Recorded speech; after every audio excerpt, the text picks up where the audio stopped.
So here's the Loki fishing gear LT100, super compact, great for inshore fishing, maybe some smaller offshore fishing. Gives you a large crank handle, easy to turn the fish's head when fishing. Super strong drag. Can't even move it if you want. Really loud clicker.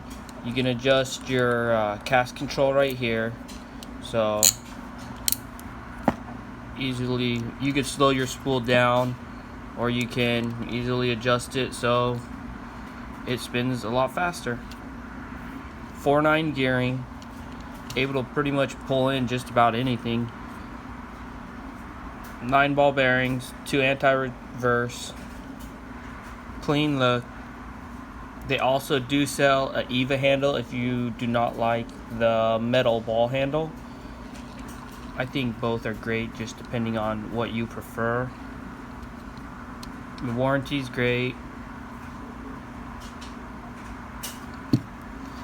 Check them out at lowkeyfishinggear.com.